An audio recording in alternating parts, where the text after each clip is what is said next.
lot of people see the wins but don't understand like the necessary hard work it took to get those wins all the time. See us like, oh, since 2020 they've been crushing it, but like, I was in working 40 hours on coding, 40 hours on top of a full-time day job for 4 years before we saw any money. Welcome back to the Prosper Brief, where we explore the ideas, innovations, and individuals shaping the future of the food service and hospitality industry. I am your host, Jeremiah Wynn, and today we have a very special episode. We're sitting down with Anthony Edwards Jr., the co-founder of EatOkra, the groundbreaking app that connects users to Black-owned restaurants across the country, fostering both community and commerce. In this episode, Anthony shares the origin story behind EatOkra, the fears he had to face, the people who believed in him and those who didn't, and the weight of building a purpose-driven business rooted in culture, identity, and innovation. Let's dive in. What would you do if I told you that the difference between good and great when it comes to customer service and leadership isn't this massive overhaul, but it's indeed a game of inches? I'm Ryan Leake, and at Accelerate, I'm going to be bringing you the game of inches, 6 rules for winning in customer service and leadership. Success in business and leadership isn't about making this giant leap. It's about making small, consistent moves that I believe separate the best from the rest. And in our session together, we're going to be breaking down 6 game-changing rules that are going to help you build stronger relationships, exceed expectations, and lead with impact. You're going to walk away with knowing a few things. Number one, you're going to walk away with knowing how to create unforgettable customer experiences. Secondly, you're going to learn the leadership habits that truly drive lasting success. And thirdly, you're going to learn some small moves that I believe turn ordinary into extraordinary. If you want to win, not just today, but every day, this session is for you. Join me at Accelerate and let's close the gap between where you are and where you could be, 1 inch at a time. We'll see you there.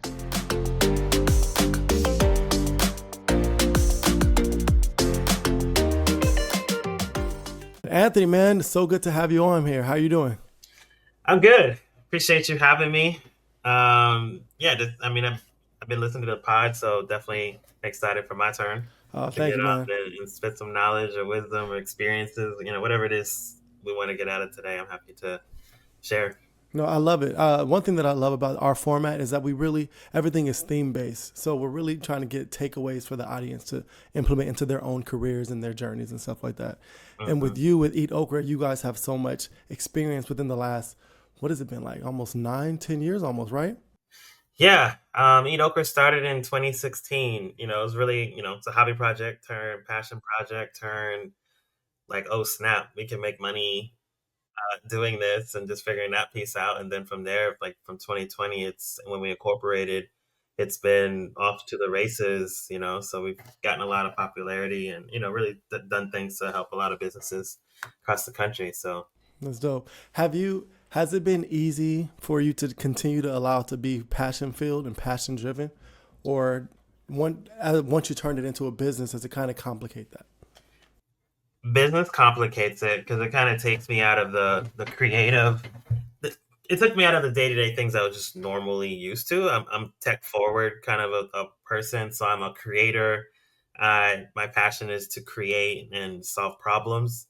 So, EatOkra allowed me to solve the problem of helping people find Black-owned restaurants and food experiences across, United States. And so I kind of had to put a different hat on at some point and really step into that CEO mindset, the C-suite mindset, just discover a lot of things that I didn't know, so it's just a lot of, I don't know if it's ignorance or just, just net new things that like, oh, I didn't know that was possible or that was a thing or I had to think about this, there was no business model for me to kind of follow. And frankly, I never even thought about a business model. I just wanted to build something cool that I could use that turned out a lot of other people that millions of other people across the United States were trying to do too. So, I still have passion for the project and still create. So I still find love in writing code, especially to, put what's in my head into reality. And yeah, so I still find time for passion, but it's harder to get there, considering I now have a child from back in those days too. So my daughter's turning 6 going into the first grade next year. So, just balancing that, balancing being a husband and married and dealing with, family time and friends. And there's a lot of things to, try to have what they call work-life balance. It's tough as an entrepreneur, Absolutely. building something from scratch. Absolutely, man. There's like a lot of things I can touch on because me, I'm a father, a husband. I have 3 kids. You know, my 5-year old, she's about to start kindergarten soon, and I have an 11-year-old, and I have a 3-year-old. So I totally understand, man, just that balance. And for me, because I work with Prosper, but I also have a production company on the side where I do different projects and stuff like that.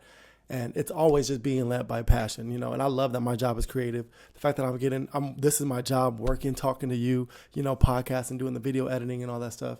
It's definitely like really enjoyable. The one thing that I've realized is it's almost like the more passionate you are about a project, the more that it pushes you forward, you know, and the finances are going to come, the profits are going to come. As long as you stay engaged and you start with the passion and with the purpose, everything else comes after. But I feel like this generation, we get so hyped up on like what we see. And we may see this guy with a Lamborghini pushing this new product or saying you can make $15,000, $20,000 a month doing this.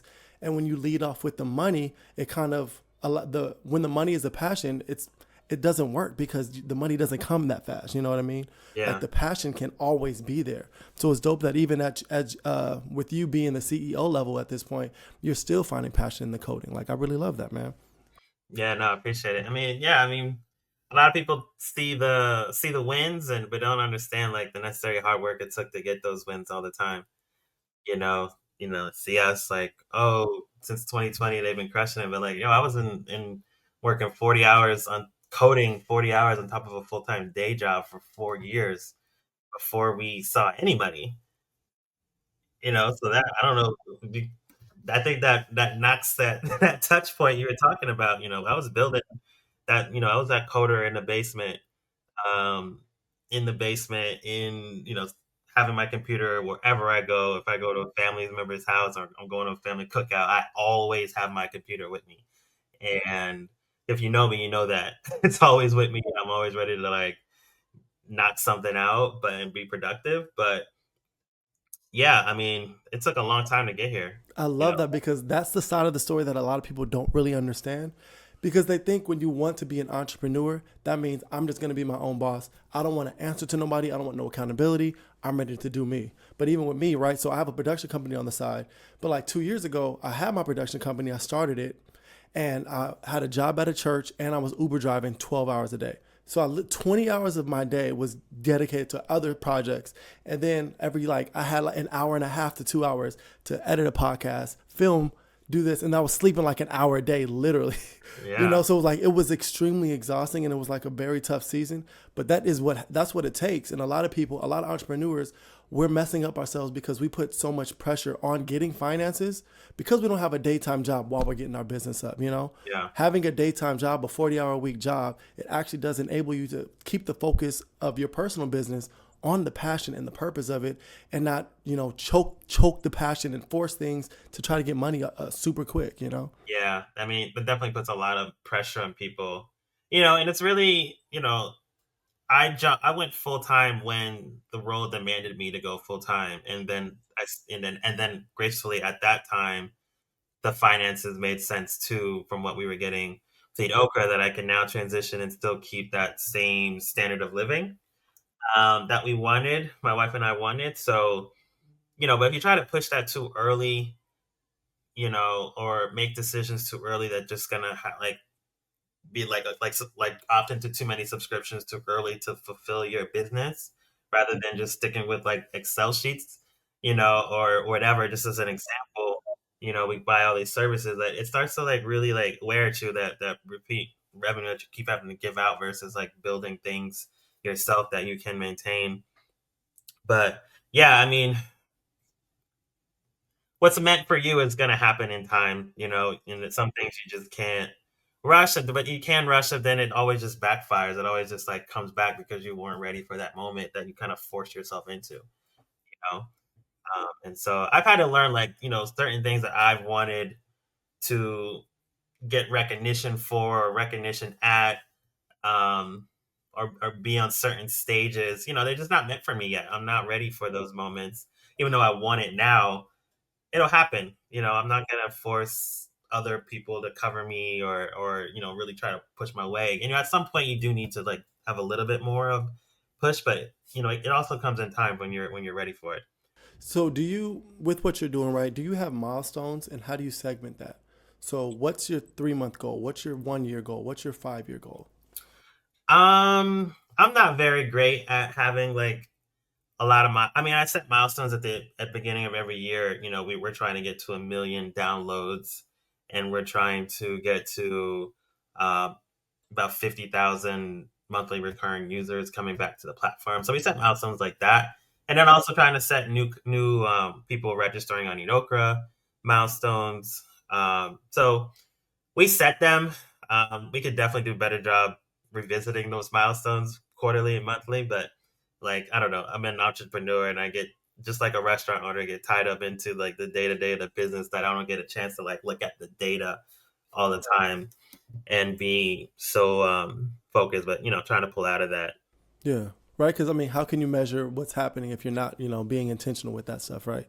And I feel like Right. with me and my home, like me and my wife, that's one thing that we started doing a lot is just having these weekly meetings about our finances because we'll have money and then also we don't have money in certain areas and like what's going on. And then when you get that, when you're confused about it, it's like, oh, that's because we spent money here or this we didn't Yeah. save here. So that's one thing that I'm trying to get a lot better at too, which is Yeah, my like, wife and I, we actually started doing that too. Um, we we kind of slacked the last month, but for a minute, we were really really strong at just finding an hour a week, and just like putting it on the big TV and putting the spreadsheets out there and just seeing where our savings going, how much do we spend on food this month. That's like our yeah, biggest of expense course, right now. same, It's same, bro. food. It's like how are we Yeah. spending so much on food? We need to cook more, but Man, we can cook, we'll grocery shop, and we'll still go out. Like, bro, I'm a foodie. Like, when I went to Eat Okra, your conference last year, the Culinary Creatives, bro, I almost moved to New York, bro. I was like, man, this is how they be eating out here. I'm like, Man, New man, York, you bro, could just stay in a borough. You ain't even got to leave Brooklyn or leave man, Manhattan or go to yeah, Harlem. Stay there for a long time and go to the Bronx. They got some yeah, spots. man, Then we bro, still gotta go to Long Island, Jamaica, yeah, Long Island, Long Island City, Staten Island. You can just stay in a borough for a whole year and not hit everything. man, that's There's crazy. so much Yeah, options. don't tempt me, bro. Like, we trying to get better at our finances. So I do have a list of questions, and I think we have a pretty solid starting point. But yeah, like I'm just really great to have you here, man. My first question for you though is, what was your favorite meal growing up? What was your favorite meal to eat? Favorite meal to eat. My mom used to make this meal with I forget what she calls it. She hasn't made it in a very long time, but she would crumble up.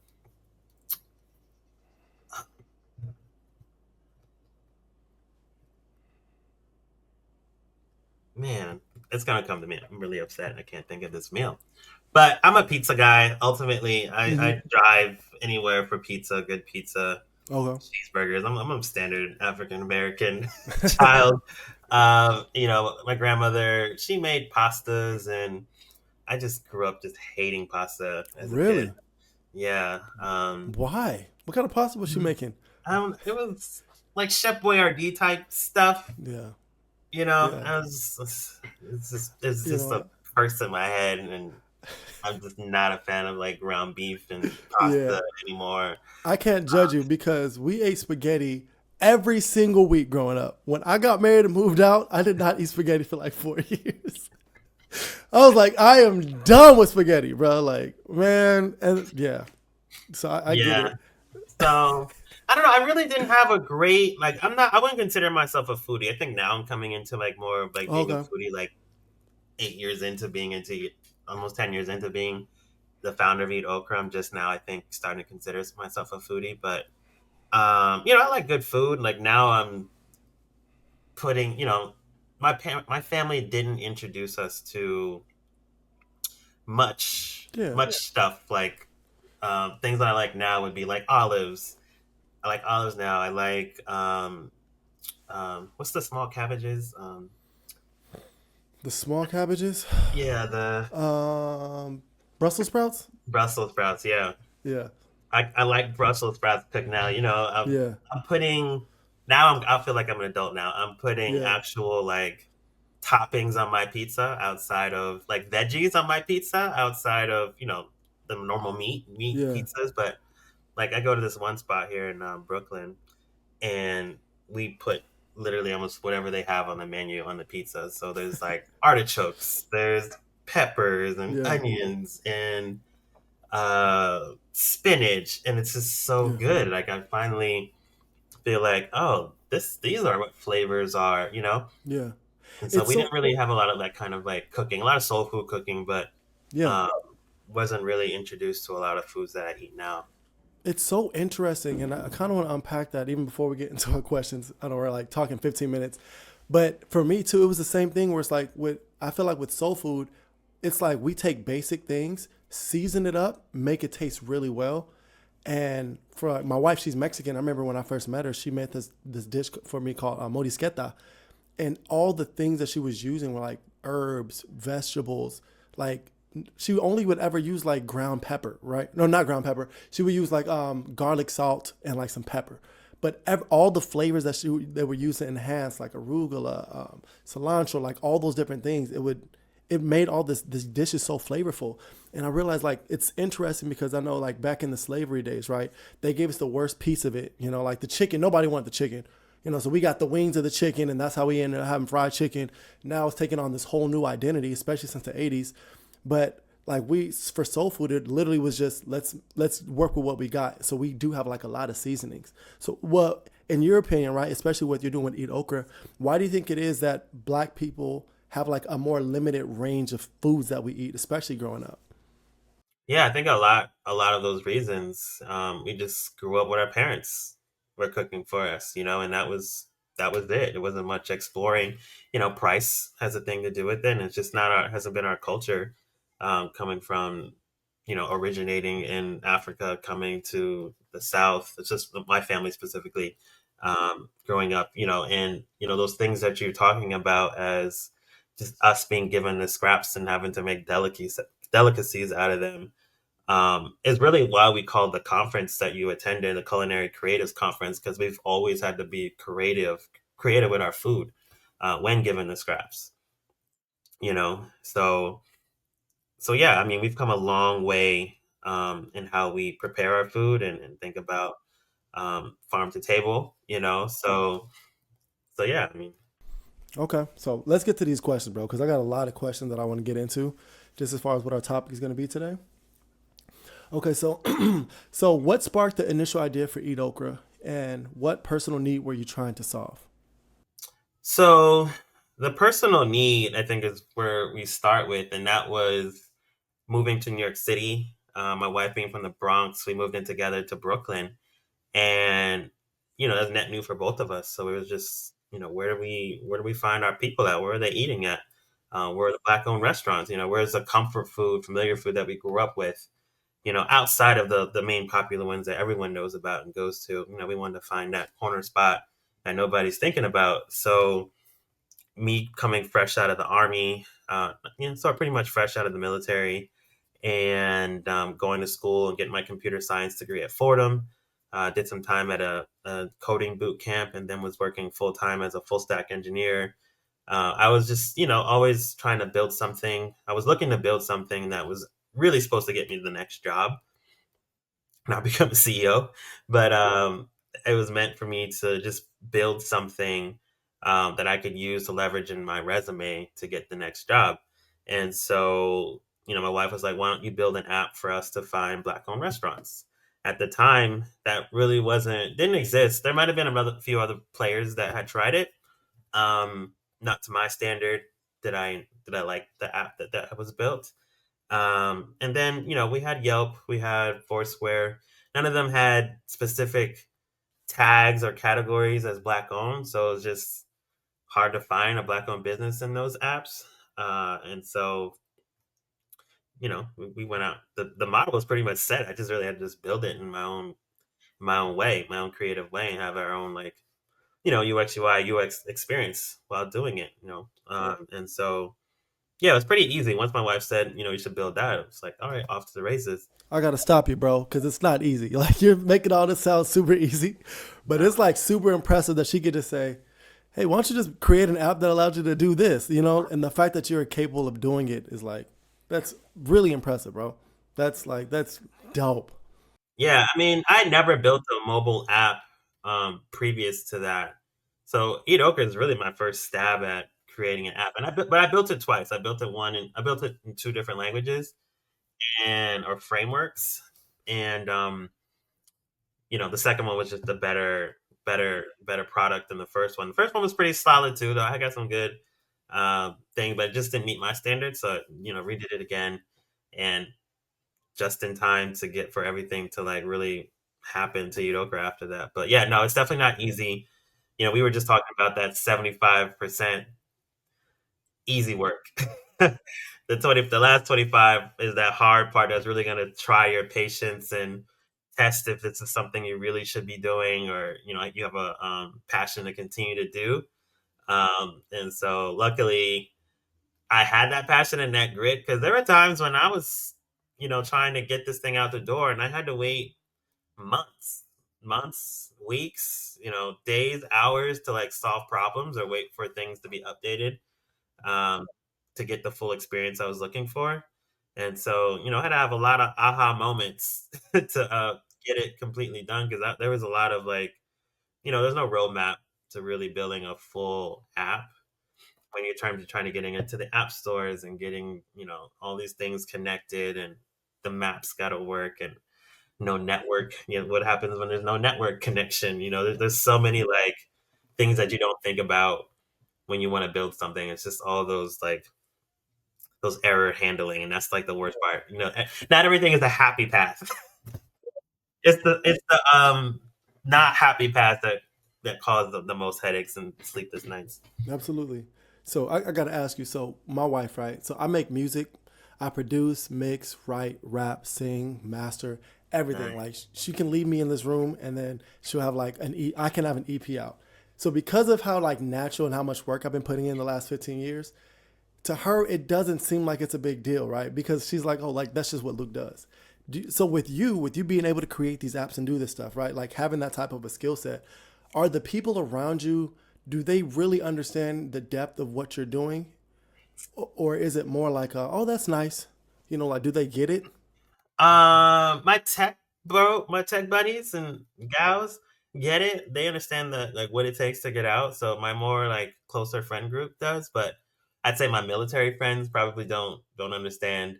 And then my family for sure does not get it. Did not get it for a very, very until very recently did they get like what I was building, or how big it had gotten, or how important it has been to a lot of people. Once they see these awards coming, they're like, "Whoa, well, what is the thing you've been building again? What's that thing you were raising money for? Again, tell me about it."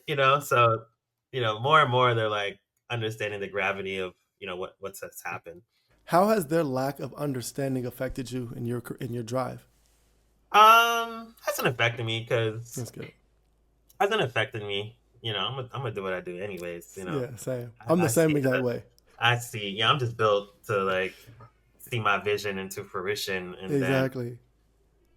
make sure a lot of people use it, or Yeah. hopefully a lot of people use it. But no, I wouldn't say it's been a fight, because there was like, why are you working so much? Stop working so much. You need to not work and just chill out and take a vacation and not think Yeah. about work. So it's been a fight to balance to fight. Find that balance with the family. Yeah. Always wanting me to be more present, which is probably Yeah. has been a problem, but But I don't know. I'm learning to be better present in yeah. certain situations, I think. But yeah, I'd say that's like the biggest fight is just you need Yeah. to not be working so much. And I think that's the problem too, right? Because you don't have the blueprint for what you're trying to do, and they definitely don't have the blueprint. So for them to just say, "Oh, why are you working so much?" Like they don't really understand the vision and what it takes to get to where you're trying to take it to. And it's almost like to a certain point, you do have to make certain sacrifices. Like just recently, like a couple weeks ago, like it was Mother's Day, and me and my wife were in two different cities, and she understood, yo, I have stuff that I have to do out here, like. So it is that give and take and that understanding of, this is my vision, this is our goal. We're collectively trying to go to a particular place, right? Hmm. With the family who want you to be more present, is it your wife or is it external family, your siblings, parents, cousins, that kind of thing? My mom's the most vocal probably Okay. about it. Yeah. Most vocal. My wife definitely, as well as is still understanding. I think the full entrepreneurial process of it, even though she's my Yeah. co-founder. Yeah. But there's a lot of steps, especially on the tech side. There's just so many steps to it that it's just not always it's not always you got to test it, you got to write it, you got to think Mm-hmm. about the architecture, you have to test it again, you have other people use it Yeah. and just continue to find bugs, and then you're designing for like 20 different screens Yeah. now because we have so many different devices, and Yep. so there's just so many variables to like putting anything out. I'd say ChatGPT has definitely helped speed up a lot of my coding so I can get a lot more work done in less time, which has been Yeah. very helpful. Yeah. um, so yeah, I mean, I still struggle a bit at times to be a little bit more present. But it's something I'm working on. But Yeah. it does. There is, it's season that there's some moments and times where I gotta hit this deadline. Yeah. Oh, it's just never gonna get out the door. Mm-hmm. So And then oh, vision. So we've got to, you know, hit our timelines. do you have mentors who you can look to who are kind of like helping you understand the scope of what it takes to be a CEO and establish a successful business? Yeah, I joined the Gentleman's Factory. Gosh, about like 5 years ago now. But that group has been really, really influential in my progress or growth as a CEO. Can you Um, so tell us I, about that? What is that? so Gentleman's Factory is a group of professional individuals who are entrepreneurs or career employees at big companies. But it's just a group of men, and we meet. We have a lot of conversations. There's a meeting place where we can just gather anytime we want, as well as programmed things, and we just have great conversations about everything but sports and music, Mm-hmm. and just really find partnerships, be creative together, collaborate. And I met my mentor there as well. And so from there, we've done some things together, continue to work on new things. We've done some integrations together. So That's yeah, cool. it can be great if you put yourself into these groups and actually like show up, Yeah. and offer your support as well. But no, it's been great to be part of this community because it's definitely helped me fully understand like what I'm getting into a bit, and then That's cool. also have just an outlet of group of people to talk to when I need it. Okay. So you're at one end, excuse this term, but you're kind of like a nerd, right? You're a tech nerd. You love just computer stuff, zoning in on your stuff. And then so it seemed like you're an introvert. No? Are you an extrovert or an introvert? And how has that affected you as a CEO? Someone said, I asked somebody that question one time, and they were like, "You are you have presence in the room, but you're not necessarily an extrovert nor an introvert." So I think I sit somewhere in the middle. Okay. Yeah, I feel like I'm somewhere, and I feel like that's me. I'm definitely someone who's you're aware that's there, but you're not. I'm not necessarily the loudest person in the room or the most networking person to just go talk to anybody like in that way. Yeah. Um, so yeah, I think that's been my answer to that. How has that affected your leadership? Um, how has that affected my leadership? I think it's definitely there are times I feel like where I should be a little bit more vocal, a bit more stern Mm-hmm. about. I'm a Libra also, so I come with this calm, cool, collective mentality. Like everything's great all the Yeah. time, or very balanced. Yeah. So at times I definitely feel like there are times where I could have been more stern or more direct about my expectations, Mm-hmm. and been more straightforward about, yeah, I guess I'm repeating that, just being Yeah. having stronger expectations for people and really making sure that we hit our goals in time. So Yeah. I think I still struggle with that a bit too. So letting people go earlier Yeah. has not letting people go fast enough has been a problem too. I think not letting Yeah. let's say Oh, hire fast, like hire slow, fire fast, or I think it Yeah, goes yeah, something yeah. like that. That sounds right. Yeah, Definitely has been something, just growing pains. I think as just any entrepreneur, everyone yeah, says that, but it's hard to let people go. They depend on you for thing. You made a relationship together, so yeah. that has been trouble. And I think my mentality or personality has had a factor in that. What do you think? Okay, so the type of people that you are hiring, right? Where do you find these people? Are they coming from relationship that you built naturally, which makes it hard to fire them, or they're, you pretty much hired them from a resume, and that's like, what do you think? Yeah, most of my hires have come from people, friends of friends, or just in network have been following us for a while and reached out, built a relationship, and then they started working. So a lot of them have been a bit closer versus like resume. I like you, I interview you, I hire Gotcha. you. Mm-hmm. Which there is a very big difference in how you can approach the kind of conversations, those difficult conversations. Yeah. Yeah, I think it's interesting too, because like for me, like my dad, and I think I told you this in Chicago. My dad has an app. We've always done like family-owned businesses, and we've always worked with my dad and stuff like that. So this is like the naturally built-in camaraderie where it's like you really can't fire your kid or your sibling, but you can just yell at them and scold them. And Yeah. at this point, with what I'm doing here in Arizona, along with working with Prosper, like with my production company, I realized that when it comes time for me to lead people, because I am so trusting and I do have I'm very loyal. I'd almost like rather just do everything myself so that I'm not going to end up being pissed off at you and Yeah. firing you versus hiring somebody with the potential of you getting on my bad side. You know what I mean? And I think Yeah. that's something that I have to work on as we continue to scale our business and stuff. That's definitely we're gonna have to cross that road at some point. But yeah, so I get it. Like when it comes to your personality with being a leader, it's a lot that you have to learn and a lot of triggers that you do have to learn to pull. Hmm. At this rate, right, with where you guys are going in the last 5 years, do you feel like you're at a good place to where you are going to be more comfortable letting people go sooner, or are you still working through that? Still working through that, but I'm definitely more comfortable than I was.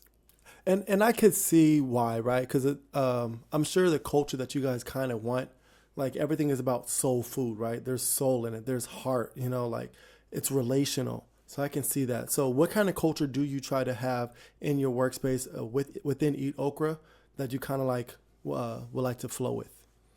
Yeah, I like the team to, always making sure we have a good culture fit with all the members. Like everyone can talk to each other, everyone can relate in some way.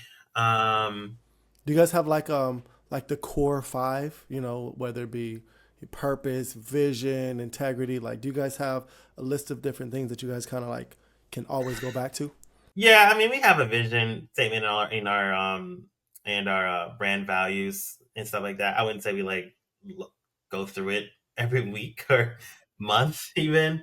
It's more there, but I think everyone just understands like what the mission of this company is, and it's not something I need to like. They get it naturally. We don't have to like bury in our heads like this is the vision, the mission, all the things. Um, but yeah, I mean, I just like to build a relationship that's just open, one on one, as a open tables. So whatever you need to talk to me, I'm happy to have additional conversations. It's one of responsibility and trusting you to do what you say you're going to do for me, and I just want to like to just have like a well balanced team together that will hold each other to a standard as well, and but while also still being friendly, and not everything is we're business, but I want to make sure there's time for us to actually like be human to human with each other too, to understand each other's like days and pain points, and just making sure that we're always connected so that I know that if something in your life is going on, we can consider that and I can give you grace uh, when needed. Okay. So switching gears, what keeps you up at night? Like what's your biggest stresses or worries at this point in your career? Within Eat Okra, I'd say, we're still looking for more passive revenue. So just, building product and getting the word out. I think my biggest pain point is just communication, more communication to because as a humble person as myself, I'm not the first person to tell you like, yo, you just wanted James Beard, or I wanted James Beard, or I have an Apple award. The blue thing in my back is like an um, Apple Developer Award. They give 15 of those a year to people in the App Store. So that's like that's an Oscar right there for me. And now we're getting the James Beard, which is another Oscar in the food world. So it's just like I'm not somebody to just like start that. Start with me. Start with that in my title. You know, but I need other people to do that for me. So and when I say that, I'm also thinking about just all the things that we do, all the restaurants are supporting, all the products that we're releasing, all like anything that has a line of communication or has something that we can talk about. I need that happening. So just how do we continue to deliver those messages across different channels to get people to pay us for our products or come back to the app for engagement? Because we are a B2B2C marketplace. So, and we have a chicken and the egg problem. We need customers on the app using it, and we need restaurants to sign up. They both have to kind of like grow together. And, so the restaurants need to see value in us and that we're able to bring new restaurants, new digital customers to them and put butts in the seats. So, building features that are going to do that is kind of like what's keeping me up as well. And then once we do that, like how are we making sure we're getting that message out to visit these restaurants, sign up and buy these tickets, you know, read these stories that we've done. I want to go back to what you kind of said about just the being humble part. Within the next 5 to 10 years, right? Eat Okra grows, obviously you're going to continue to have a bigger team, and obviously it's going to get to the point where you're not going to be able to do as much coding as you are doing just straight leading, directing, and all that, right? Do you feel like you in your head you have a game plan for you taking a step back from the coding aspect of it and just being more of the I did win this award. This is what we are. Being more of the spokesperson and salesperson for EatOkra. Yeah, and I think that kind of touched on like that world of me getting more into a thought leader, being more getting into thought leader or just into other aspects and being like stronger partnerships or things like that is where I want to go to, and definitely looking for the more revenue so that I don't have to spend time doing the busy work of Yeah, coding right now. yeah. So that's definitely in the plan, and where I see the biggest growth for me is to definitely put myself a bit more out there and spend more time studying, understanding data, talking to more people, to form my own thoughts and opinions, and hopefully people start to pay me to speak at one sometime. Yeah, that's the goal. How do you define success um, personally and for Eat Okra? um, Gosh, that's tough. I mean, there's a financial success component. I think there's a fulfillment success Hmm. component to it, and then probably like external cues of success. And I think we've hit two out of three of those Nice. as being success, and that externally people love the product. We're getting awards, getting recognized for the impact we are doing within the community. Yeah. Um, and but I'm still working on that financial success. I think for us right now. Okay. And then what about personally for you? What does success look like for, in your personal life?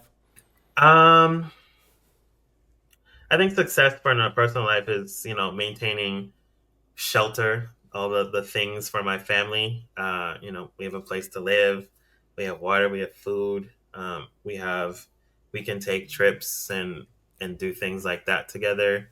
Um, and then I still have time for them. I'm not fully working Yeah. all the time, and I have time for them. So I feel successful in what I've been able to do with our family. So I That's think awesome. those things make me feel That's successful good. personally.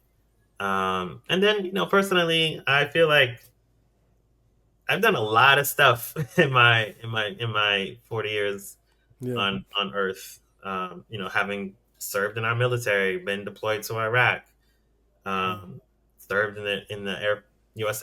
Air Force Wow. reserves. Got a computer science degree. Built EatOkra, and got various awards with that. So at one point I had a dance career, or Really? well, no, it wasn't Let's a go into career. that. What is It that? wasn't a Like, career, but I mean, it was the start of what could have been a very dope career too. what kind of Um, dance? What kind of dance was it? so hip hop, trained in hip hop, modern dance. Trained at Broadway Dance Center in New York City. A lot of my friends that I met in the program, as well as just taking classes with every day for like 2 years, are now dancing for like Rihanna and Beyonce. Wow. I once did a gig for Madonna early Wow. on after I did my internship at Broadway Dance Center, Wow. and did one other thing. But that was definitely a path for me to go down. Had I not got into coding in school, which kind of like, see, the pass fail. Am I Yeah. gonna like continue to go to classes? Or am I gonna fail this college class? Yeah. College semester. So, coding kind of took over for a little while in school. So I had to like double down on that, make sure I passed. Coming, 7 years in the army to back Yeah. into like a collegiate environment. Yeah. Catching up on all the math and all the things that I had Mm-hmm. missed, not been doing. So it's quite a little bit extra work. So, Yeah. but I'm happy for the decision I made. I still love that world, and I go down rabbit holes watching just dance videos, and like, Yeah. I know him. He used to be terrible back in the day. Now he's dancing behind Chris Brown. That's crazy. Crazy, you know. That's Um, crazy. so What advice would you give to entrepreneurs who are looking to get into the same space of creating an app that solves a problem? I'd say do it. Be smart about it. Don't spend too much money too early. Um, Talk to a lot of people. Build a solid MVP that's like non technical version. Don't spend too much money early. I think is important.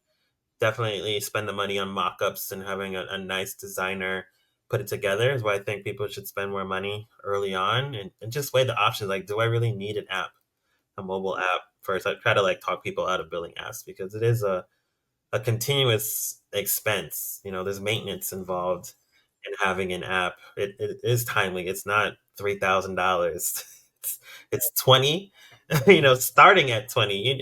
There are apps that you can get off the shelf, but you got to weigh that technical debt because at some point, you know, is that platform going to be able to serve 100,000, a million people a day using it, or whatever the goals are, or they're definitely going to hit limitations on optimizations, on being pixel perfect. As chefs and all the creatives in this space, really want their um, ingredients to be right. I want an ounce, not an ounce point two of sugar in my pastry or whatever. So you got to think about it that way. How granular do you want to be, and how comfortable you're going to be with that product, and can you deliver that MVP um, to your expectations?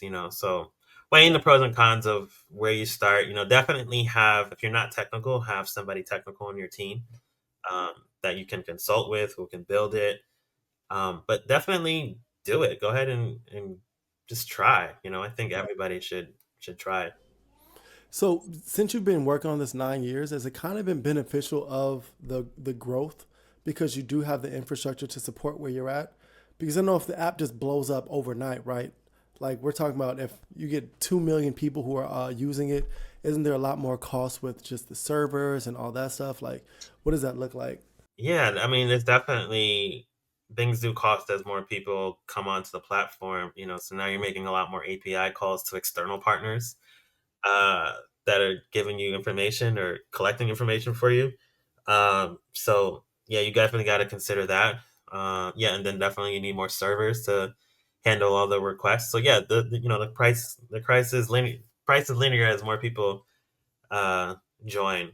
So always figuring out how to cut those costs, or do things differently, or find another free service that I can plug into to like keep things down. But yeah, there's definitely a cost associated to getting more, acquiring more customers. Would you say that? So, if I am like a young or I'm just now starting this business, it is good to like understand that it is going to be a slow process because it allows you to. It's a lot more forgivable, right? Because if all of a sudden your company blows up and the app can't support it and then it goes down for a week, now you just lost the momentum. Like, what would you say to people who are frustrated with the slow growth that they're having? I think that's more the norm is the slow growth for one. So you're joining the club. uh, and two, I mean, I think that's a good problem to have that you've got a product that's so important that a million people overnight decided they need to use it. That's a good problem to have, and that's probably a great time to raise or find the right people who can get you back up very quickly. So going down because of scope or size is okay. I mean, we kind of experienced that for a little while. I had built stuff back in 2016 that leveraging that code that was good. 2020 we spiked. We had 1,200 people at one time trying to sign on into the app and create accounts, and we were dropping a lot of requests. And I just went back and looked at it. I was like, "Geez, Anthony, what were you doing when you built this code?" But it worked at a small scale. So at that point, when we really started to scale, we went from like 30,000 people had downloaded the app to 200,000 in a month. That was the first time I was like, oh, this is like what sort of scale means a bit, and so, I had to go out and upgrade our servers that we were using to, a more expensive version and things like that. So I had to recode some things, but I also had a lot of friends come in and help me out and step up because they knew like what we had built, they seen what's happening. And so, um, that's when I really started to get a lot more help. We went out and raised money for the first time at that point too. So, I think that's a great thing and if it goes down, hopefully you have a support system to get it back up, less quicker than a week. But, I think, certain things you rebuild or improve on when you have that scaled, people using your product. Okay. Where do you see Eat Okra in the next 5 to 10 years? So next month, July, we're actually expanding our platform we're growing across the pond. So we're gonna open the app in London and then Toronto. So I definitely see us into a lot more countries over the next 5 years. We're building rewards and loyalty into the app right now. So we're starting up with our MVP here, mostly in New York City, but it'll work across the United States. So, it's important like that communication part for us to like let our partners know that they need to be putting offers into the app that allow people to get culture credits. We call it culture credits points that they can redeem for more things that they can purchase or buy, in our marketplace. So I'm looking forward to the next 5 years to continue to build things and be inventive, creative that are going to draw more eyeballs to the platform and bring more, put more butts in the seats of these restaurants across the country, across the world, not just the country. Do you see yourself doing more like events and conferences and stuff like that as well within the next 5 to 10 years? Yeah, I really want my culinary creatives conference to be like the it thing you need to go to every year. So definitely in the next 5 years, like we have a 3 day conference, you know, where we're having, 50 to 60 talks in a weekend. There's people are coming because the parties are going to be great after the conference, to unwind and continue to network. So it's to continue to drive that connection post conference, post each day's conference. I want to build that central place for the Black food community to come together, to learn, to celebrate, to educate, and you know, um, kind of help find people to meet you where you're at so that you're going to get to that next level and getting another wholesale deal. At our first conference, I'm still hearing about conversations that people got some big clients and wholesale deals on the floor, like on the spot. And I was just like, this is what this is about. People came with their notebooks ready, to gather these little gems that they're going to get and meet people one on one who they'd only seen on YouTube or on IG or something like that. So a lot of connections were net new and rekindling old relationships too. So those things are important. I really think that we have built a brand to really support that, especially over the next 5 years. Nice. And I'm looking forward to going to the next one, man. Like I said, you're gonna make me move to New York. I have a couple more questions. With the current presidency and the way that DEI has like shifted the last like 6 to 8 months, have you felt a shift within like what you're doing with the soul food space and how many people use Eat Okra? Have you felt that? The people who are using the okra continue to use Eat Okra. I mean, our partnership conversations have definitely almost come to a halt in certain ways. And then just the brands we've been working with are having different conversations or still figuring out their strategy, how they're going to continue to support, but not continue to support, or not frame it in the same language they were doing before. So, you know, we've dealt with a lot of like some of the biggest brands on earth, and there's a lot of pressure from the government for them to, you know, be toe to line on what they think on how they should be showing up, for this community. It has been tough. How have you And been navigating it? um, navigating just getting back to the roots of, having a business, which is, getting repeat revenue through your customers. So, for us it's doubling down on, have we built the right product that, restaurant owners are going to continue to pay us for, right? As a marketing company, we're really a marketing company. So, you know, getting eyeballs on them and getting people to visit their website, go into their store, like that's, for me, it's been more laser focused on that side of it these days, versus talking to partners so much. Yeah, I get that. What is the legacy that you hope to leave with Eat Okra within the next 30 years? Um, I'd say I come from someone who has, so I'm gonna say, so I come from someone that with a troubled past. My mother had her addictions growing up. I come from a family that has had no one in tech. I've never had a black teacher growing up in upstate New York.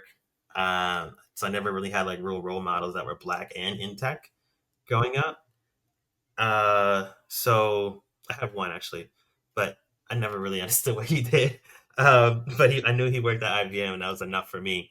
Um, but I think anybody can do it. I think some people are just naturally smart, and some people are just naturally hard workers that can still get them to the end goal. And I've been one of those people that are just hard workers. Hard workers. I'm not necessarily the smartest person. I just have the more experience that makes me seem smart. I just experienced a lot of things, and I just think with hard work we can do anything. In time, but it's everyone's process is different. Like the steps from A to Z aren't always going to be 26 characters.